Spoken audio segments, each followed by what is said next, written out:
প্রিয় ছাত্রছাত্রীরা, সম্প্রতি অর্থাৎ গত 17 সেপ্টেম্বর 2024 ইংরেজি তারিখে ত্রিপুরা ইউনিভার্সিটি একটা বিজ্ঞপ্তি জারি করেছে। সেই বিজ্ঞপ্তি মোতাবেক আজ অর্থাৎ 20 সেপ্টেম্বর আমাদের কলেজ থেকে অর্থাৎ জিডিসি ধর্মনগর কলেজের তরফ থেকে একটা নোটিফিকেশন জারি করা হয়েছে, যেখানে বলা হয়েছে প্রত্যেক স্টুডেন্টকে, বিশেষ করে 2021, 2022 এবং 2023 সালে যারা কলেজে অ্যাডমিশন নিয়েছো তাদেরকে এবিসি আইডি বানানোর জন্যে নোটিফিকেশনটা করা হয়েছে।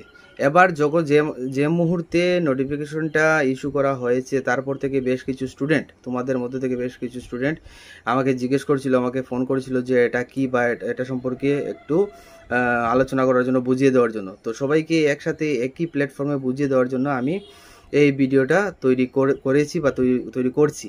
তো বিষয়টা ভালোভাবে বোঝার জন্যে তোমরা ভালোভাবে এটা শুনতে হবে, ভালোভাবে বুঝতে হবে। আমি জাস্ট সংক্ষেপে বিষয়টা তুলে ধরার চেষ্টা করছি, তারপর আসছি যে কি করতে হবে তোমাদেরকে। দেখো, এবিসি আইডি, যাকে এবিসি বা অনেকে এবিসি অ্যাকাউন্ট বলে, এটার অর্থ হচ্ছে বা ফুল ফর্ম হচ্ছে একাডেমিক ব্যাংক অফ ক্রেডিট।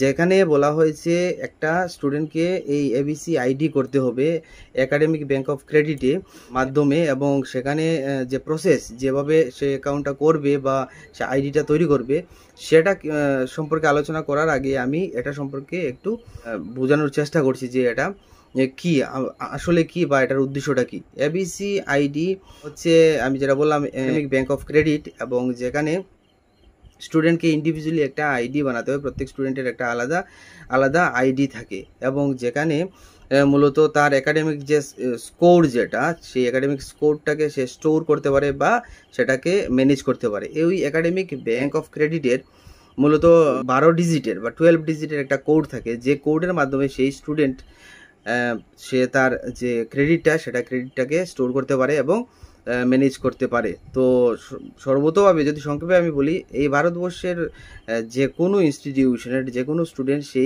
তার সেই 12 ডিজিটের কোডের মাধ্যমে সে তার ডেটাগুলোকে, একাডেমিক রেকর্ডগুলোকে সে স্টোর করে রাখতে পারে বা ম্যানেজ করে রাখতে পারে। এবার এই এবিসি আইডিকে আবার আপার আইডিও বলা হয়, APAAR, আপার আইডিও বলা হয়, যেটা আপার স্ট্যান্ডস ফর, আমরা যদি বলি যে অটোমেটেড পার্মানেন্ট, তারপর AA আসছে automated permanent academic account registry, যার এই নামকরণও করা হয়, অনেকে করে থাকে বা অনেকে বলে থাকে আপার আইডি বা এবিসি আইডি।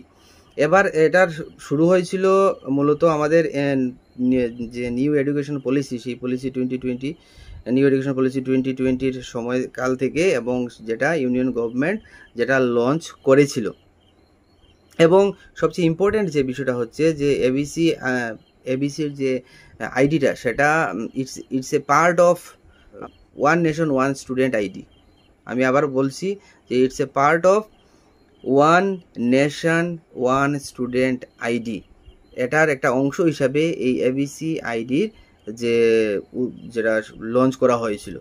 তো এবার আসছি যে তোমাদের যে কলেজ থেকে যেটা বিজ্ঞপ্তি জারি করা হয়েছে, সেখানে তোমাদের কি করতে হবে বা কিভাবে করতে হবে সেটা দেখো, দুটোভাবে করা যাবে। দুটোভাবে তোমাদের এবিসি আইডি বা যেটা অ্যাকাউন্ট আমরা যাই বলি না কেন, সেটা করতে পারো, বা 12 ডিজিটের যে বিষয়টা, সেটা তোমরা অ্যাক্সেস করতে পারো বা সেটা ক্রিয়েট করতে পারো। সেটা দুভাবে করা যায়। একটা হচ্ছে ডিরেক্টলি তোমরা যে ওয়েবসাইট আছে, সেই ওয়েবসাইটের মাধ্যমে তোমরা সেটা করতে পারবে। ওয়েবসাইটটা হচ্ছে www.abc.gov.in। আমি আবার বলছি www.abc.gov.in। এই ওয়েবসাইটের মাধ্যমে তোমরা তোমাদের এবিসি যে অ্যাকাউন্ট, সেই অ্যাকাউন্টটা করতে পারবে বা এবিসি আইডিটা করতে পারবে। আর আরেকটা রাস্তা হচ্ছে, তোমাদেরকে একটা ডিজিলকার অ্যাপ ডাউনলোড করতে হবে, এবং তার ডাউনলোড করার পর তোমাদেরকে সেখানে সাইন ইন করতে হবে, এবং সাইন ইন করার পর তোমাদের একটা কিউআর কোড আছে, যেটা আমাদের কলেজ থেকে যে নোটিফিকেশন দেওয়া হয়েছে সেখানেও আছে, সেটা স্ক্রিনের মধ্যেও তোমরা দেখতে পাবে। সেই কিউআর কোডটা তোমাদেরকে স্ক্যান করেও সেই এবিসি আইডিটা তোমরা তৈরি করতে পারো বা ক্রিয়েট করতে পারো।